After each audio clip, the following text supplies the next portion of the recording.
We begin with the state of the Nigerian polity amid defections by opposition political office holders, especially from the main opposition People's Democratic Party to the governing All Progressives Congress, APC. Even as the national chairman of the All Progressives Congress, Nentawe Yilwatda, says several prominent members of the African Democratic Congress, ADC, or coalition party, have completed their medicals, in quote, and will be joining the ruling party next week. The wave of defection in the opposition intensified in the week with the shocking resignation of the governor of Bayelsa State from the People's Democratic Party. Now, while the governor has not specifically mentioned his next political move, there are strong indications that he's heading to the APC. Now, the resignation follows the heels of defection of PDP Governor Peter Mbah and his entire cabinet members to APC. Now, quote, the politics of defection as we know it has taken strong toll on the opposition minority in both chambers of the National Assembly, with the governing APC surpassing 2/3 majority in the Senate. While APC welcomes the defection, the 2023 presidential candidate of the Labour Party, Peter Obi, slams the wave of defection, especially in his native region, the Southeast, rejecting any possible capture of the region by APC, just as many others fear that Nigeria appears to be quickly turning into a one-party state, a situation they believe is inimical for democracy to thrive.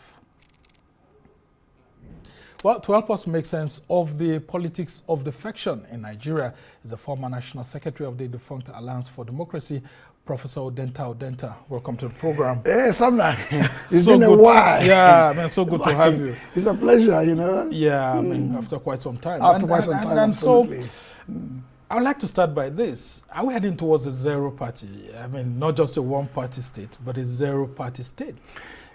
The matter at hand is more fundamental than whether we have one-party state, going to have a multi-party democracy, or even two strong parties. This goes to the core of what I call the principle and logic of the moral tenor in politics. It's not about the big party and the small party. APC, of course, is suffering what I call political flatulence and obesity, because when you gorge so much, that means gluttony. Yeah. So when you gorge so much, then you get so. PDP was into that situation. Yeah, it's after 2003. Very well. The entire Southwest, Lagos was PDP, Southeast entirely was PDP, South PDP, North Central basically, even Kaduna, Katsina. Remember Jigawa, Central, all over the place. They overgorged and they needed to disgorge. APC is now gorging, so it will soon disgorge. So it's a phase. It's a phase. You see, Okay. 2023 was an epistemic rupture, or what they can call epistemic break in our own calculus about power dynamics. You saw him there, Peter Obi came from nowhere, no governor, no senator, no rep, no councillor. Took the nation by storm. On this studio, I said there will be a massive landfall. Yeah, this one 2027 will be a bigger landfall. Oh, it's part of the defections. Interesting. Of course, because the mandate is the people's mandate. Anybody that comes to this studio or speaks, anyone talks about defection as if it is a calamitous existential for the parties, doesn't understand the politics. And this is not new. It's not new because one, let's rewind. The fetish about the Constitution, the governors are protected. Once you have a crisis in your party, once you have any sign of trouble, you can walk. That's the fetish of the constitutional provision. That's what we call forbearance and tolerance. Nations are run by norms. Ujo Madeke one time as the advisor to Obasanjo said, I don't know whether I'll be sacked if I leave the studio. AIT then said, yeah. Mr. President, I want this law to be amended, the constitution, so that your power can be stripped. If the president exercises 60% of the power he has, including the current one, he will not live in this country. He can't exercise it because it's both forbearance and tolerance. So a governor has no name in the ballot paper. It's a party. It's the political From party. 1999, as I said, second national secretary, we had a station in Oyo State where we won. We didn't know who won. It was clear AD won. But then who won the election? When Mbah of Enugu State went to contest for an election, we had PDP, we had APC, we had other parties there, Labour Party. The people voted on a symbol. They don't know him. He's the career of a party's message. The party is what they recognize by the Constitution, by the Supreme Court even.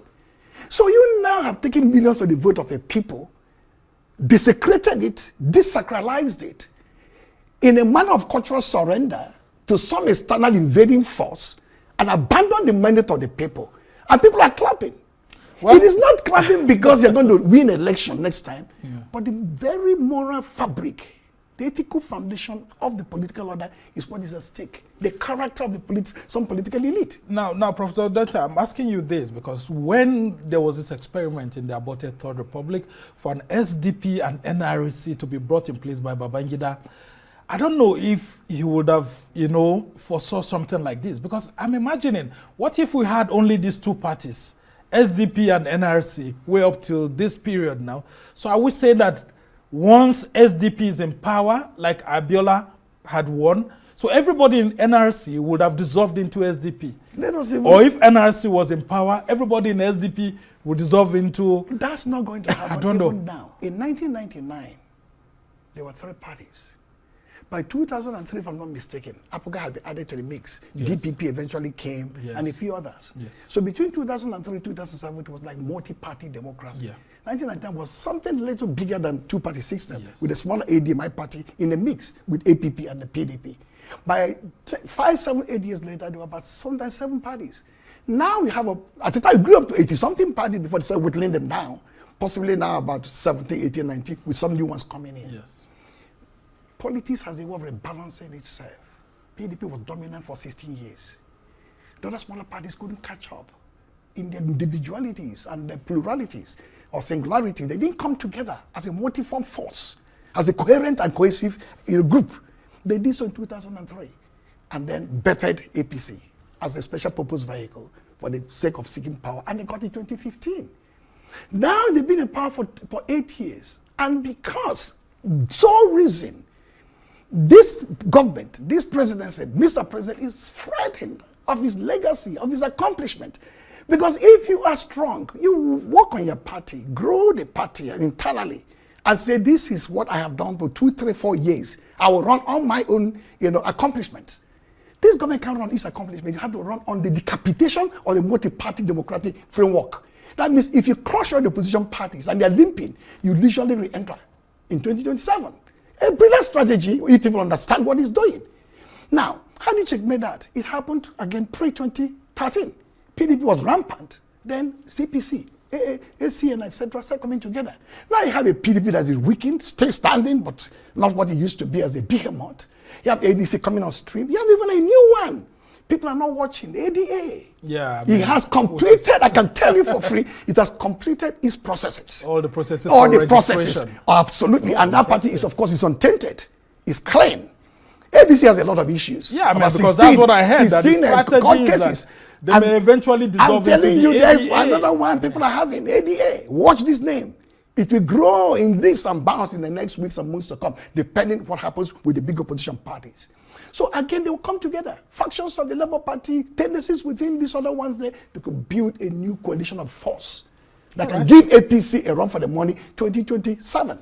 But at the end of the day, for me, it's not even a bigger party or smaller party. It's for me where this democracy lies. In 2003, my party went into an unholy alliance of a sort with PDP. Yeah, because I wanted to remind you of that. Out of 6 states, 4 were taken away. Only Only one. Lam additional. No, all of them were gone. And then, of course, you had Tinubu and all of that. I can tell the story. I mean, it was Tinubu was the only one that survived it. Narrowly squeaked through. He didn't run to the center. He didn't say, I want to join the ruling, if you can't beat them, join them. He dug in, built his infrastructure, strengthened Lagos, and slowly started taking back the states. He felt were inorganically taken away. Osun was the first, Ekiti, Oyo, etc., etc. Today, the same president and his team are browbeating, intimidating, cowardly governors, to leave their party. Yeah, he didn't leave his party. Some people say that they are using the 2003 strategy. He stood firm. He stood firm. Many governors are standing firm. There could be few. These ones have what I call lack of lineage of power, ancestry of power, or genealogy of power. I'm from Enugu State.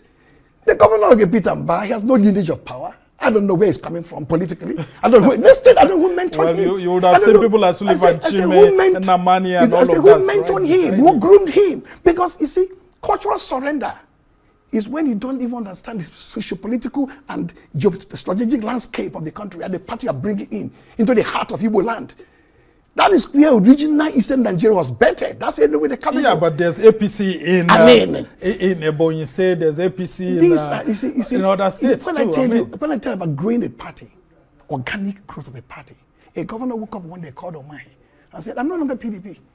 I use the muscle I have, the resources I have in a poverty-stricken environment like you have across Nigeria, where almost everybody depends on the apparatus of the state for survival. I'm going to APC. Who will oppose him? The few who eat from me will go through it, but the masses will speak." As they spoke in 2023 in his own state, as they don't speak 2027 in across Igbo land and across Nigeria.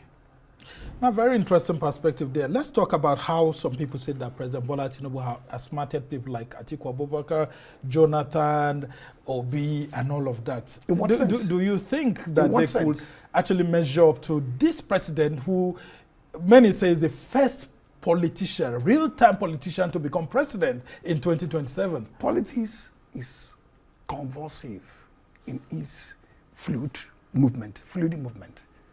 We don't know where we are today. We cannot predict where we are today. We can predict where you are in the next 2, 3, or 4 months. In the next 2, 3, 4, 5, 6 months, forces will realign. Except these politicians have died off. I don't think they've died away. Those even are displacing. Politicians are ghosts. Always to tell people, it can never pin them down in a place. But the moment they sense the weakening of this glutinous body, they begin to take a walk. And don't forget again, there's some other parties waiting in the wings. Take NWC, for example. You dislodged the entire apparatus of APC. You humiliated the sitting minister. He didn't even give a soft landing. You just asked the state chairman of the party, get away, everybody run. Governor is coming in. They're human beings. They're waiting in the wings. Primary elections will come and go.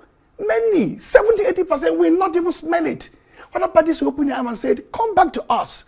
We That's know. for those who will lose tickets. Of course, that is what happens. So you find an ABC champion in Enugu State becomes a PDP champion, or an ADC champion, or an ADA champion. That happens, so you don't even know the contours of and dynamics of this power that is evolving to 2027. Run on the basis of record, the president is toast, because there's nothing. Even the World Bank, talking about the macroeconomic stability, said he grew poverty beyond Buhari's level, from 133 billion to 139 million. But politically, Udenta, I mean, Oh, this yes. someone you've worked with. I mean, shouldn't you be giving Tinubu some flowers? I mean, as someone who has been able to come this far, despite what happened ahead of 2023. On various stages, I gave him credit. Even a few days ago, I said, in 2003, he was last man standing. He didn't fold over. The defenders unleashed war on him, took away local government apparatus he created, seized the money the way they've done with Osun State, who is still going nowhere, who is in court challenging. That's ancestral, base of several powerful figures in the West there. Even our young governor, Makinde, is standing firm with the convention of his party. The governor of Bauchi State, the chairman of the governors forum, Bala Mohammed, he received the president via the vice president just a few days ago. And later I said, my party is my party, I'm going nowhere. So you can respect a sitting president and the apparatus of governance, the center, be loyal to a party. But Tinubu did it 2003. I gave him kudos for that. He didn't only stop at Lagos, he grew. My worry is the chicken-hearted, godless and cowardly governors who will not take that template. Well, there are still about 3 of them that we hear I'm giving them the description. Who will not take that template? Who said, Mr. President, stop pressing us. Nobody pressed you in 2003. You stood firm as opposition. You survived it. You grew even the brand in your zone.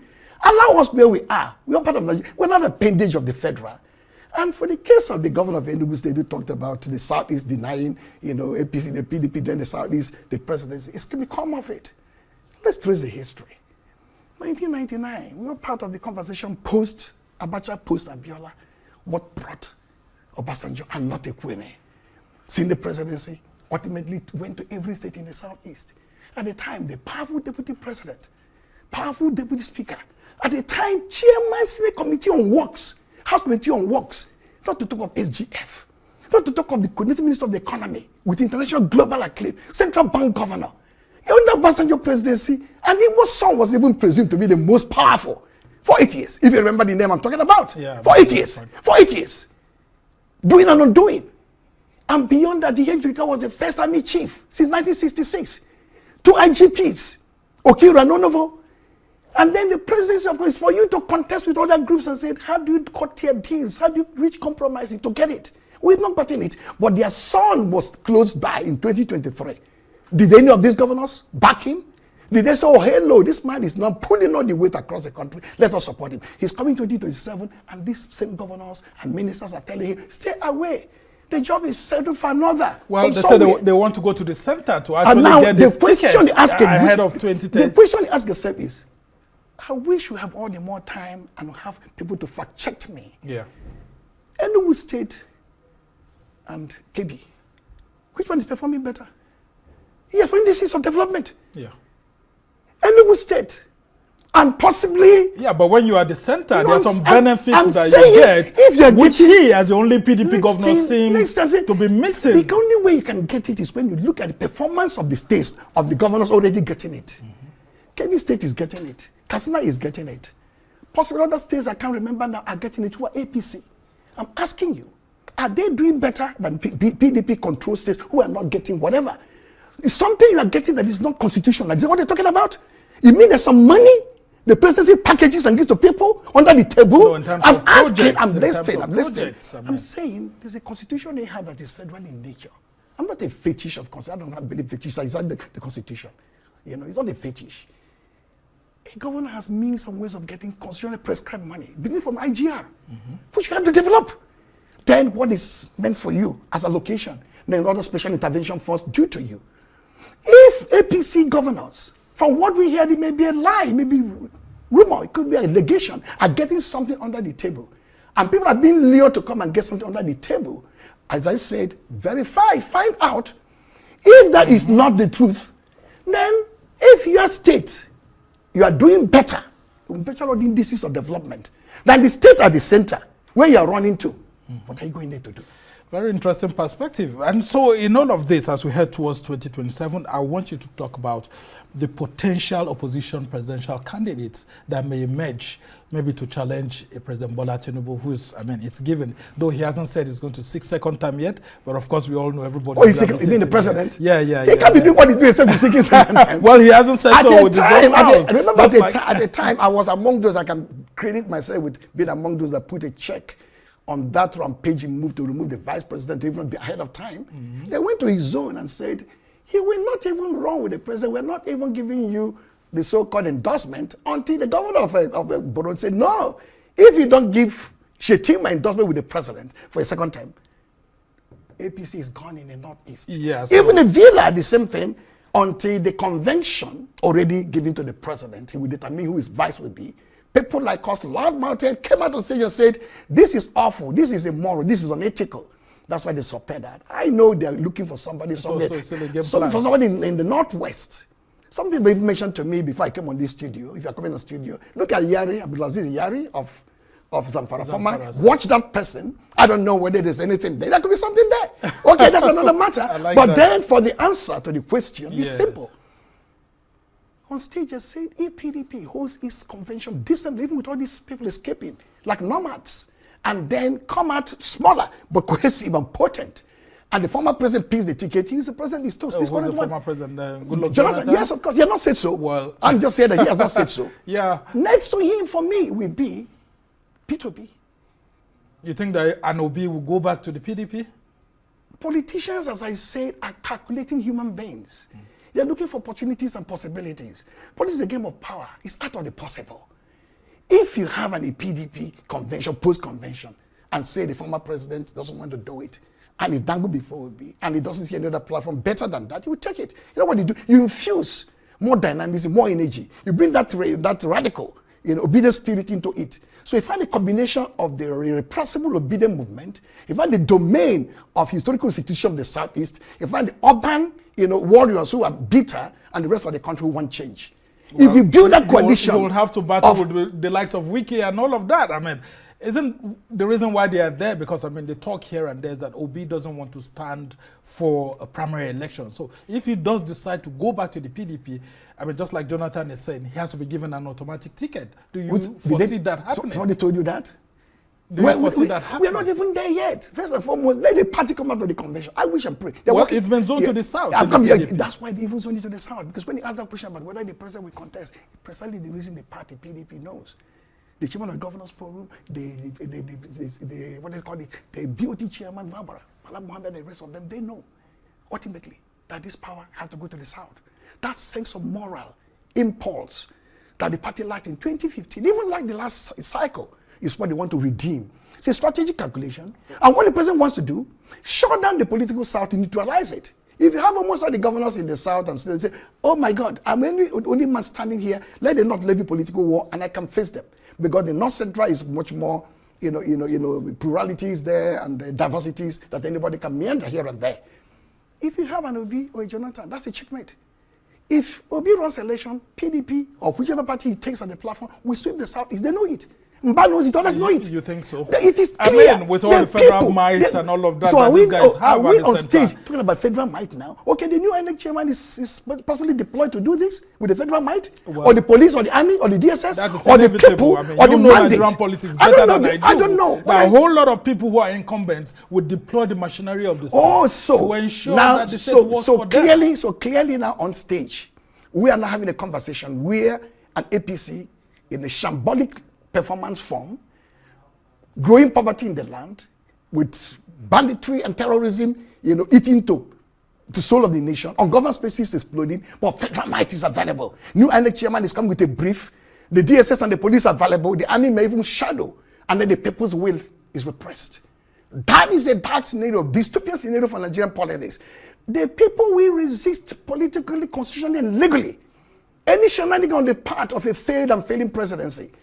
If you find a situation where a concourse of forces bind together to rescue this nation from this throwback into what I call a hybrid regime that is competitively authoritarian, illiberal in nature, and non-performing, underperforming at least, you have bright spots of resistance, either a former President Jonathan or Peter Obi, for example, because we're talking about the South now. It's a walk in the park. All right. The president is toast. What if an Atiku decides to run and then you have an Obi and then you have a Jonathan? Wouldn't this weaken the opposition and then President Tinubu will use the opportunity to scale through because the opposition divides its votes? We now look at the landscape. How many parties are in contention? You have an ADC who has picked up the ticket. PDP survived its convention. I mean, that's stronger than it was 6 months back. Who has the ticket? And then APC. Possibly an ADA waiting in the wings. We don't know what happens to ADC and the other opposition parties. It is too early to determine how many will be in this race because we don't know whether they are. As been in the politics, what will you advise this opposition? I will tell you. Because Nigerians are saying let them band together, but it looks like everybody's just going his own way. There is time. I always will tell people. We are hearing murmur that they want to push the timetable. You just somebody floated a kite to November next year for one reason, some good reasons.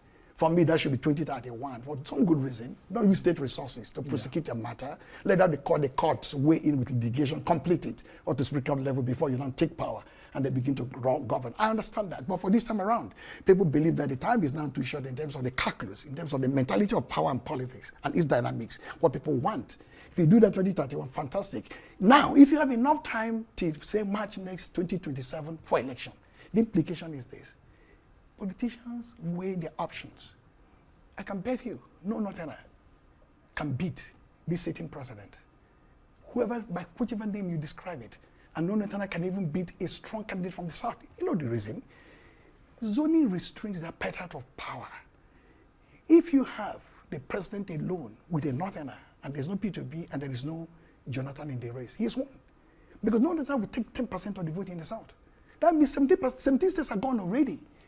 But the Southerner can do well in FCT, can do well in Nasarawa, can do well in Plateau, in Benue, in Taraba, in Kaduna, in some of those states there, which you think are a lot more diverse, plural, and inclusive than, say, states of singularities. What they call the Fulani Corridor and the Kanuri Corridor. But no Northerner is going to take his state in the South when there is no Southerner there. Whoever by name, I don't want to talk about name, but nobody, however described. And I said, debate this matter with me. That is why the president and his people are worried about the prospect of Obi or Jonathan. Because they want the South to be clean. And the clean is to pulverize this cowardly elite, most of the governors and senators say, you fall over on us. All right, all right. And if you fall over on us, the implication is that we have the South together. We cannot live a political war on the North. That's not going to happen.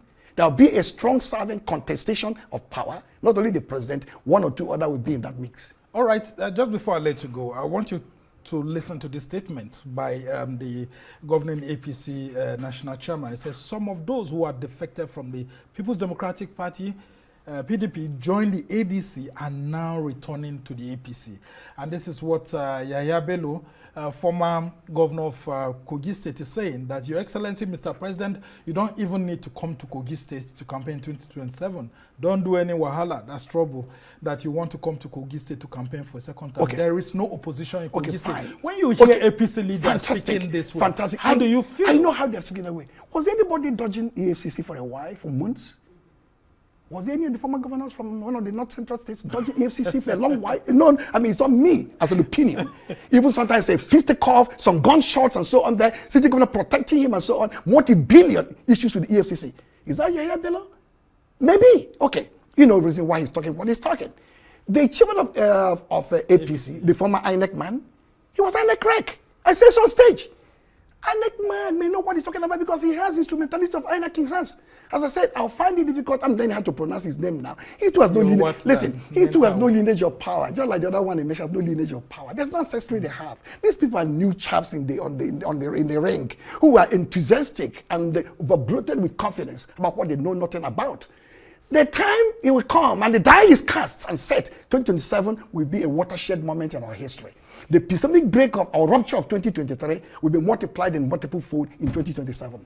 Well, you're talking so confidently, and I just hope you're doing the work too, alongside all these politicians who are in the opposition. I don't belong to a party. I don't belong to a party. Yeah, I mean, but I'm very close. I'm close. Absolutely. You've gone through all of this, and that's why I asked you that statement earlier on. Would Babangida have thought that if we're practicing a two-party system, NRC and SDP, that once one party wins, everybody No, I try to answer that to say that at the end of the day, PDP seemed to have been over-bloated. Almost a one-party state PDP by 2013, 2012, 2011. It didn't happen. This one is again overgorging, gluttonous, with flatulence and obesity. These two will disgorge, and we're going to rebalance and have multi-party democratic conversation going forward. Very interesting perspective. Dear Professor Odenta Odenta is the former National Secretary of the defunct Alliance for Democracy, and of course he's helped us to understand all that's been happening here. And of course, the major thing is that Nigerians have to ensure that the electoral system works. Oh, it has to work. If the electoral system doesn't work, nothing will be pretty difficult. Absolutely Any nothing word will for work. the new INEC chairman before you go? He's coming with a lot of problems. The institution he's going to superintend or preside over has no credibility, has zero credibility, has no legitimacy. His CV seems to okay from what I've read in the papers and so on. That's a professor of law. Yeah. But I don't know who picked him, because who picked him is the deliberate choice. This government is he's intentional. When he brought the GMD of NNPC, he's not central, but then we know he waits from Yoruba. This one again is Kogi, but it's Yoruba Kogi. So he find this, this is what I call the hegemonies of power. Right. Three hegemonies of power: presidency, military, security, finance, now INEC. Masquerading as Kogi, but at the same time, he has a lot of burden. So I wish him to understand where he is in, do the best he can to rescue his reputation. The reputation of that institution is already in tatters. All right. We must thank you so much, Professor Odenta Odenta, and we appreciate your wealth of knowledge. And we just hope these politicians will actually keep up to the dictates of what is expected by Nigerians. I mean, we want free, fair, and credible elections, and let the voice of the people be the one that will actually show up on election day, and of course the result sheets. We must thank you so much for joining us.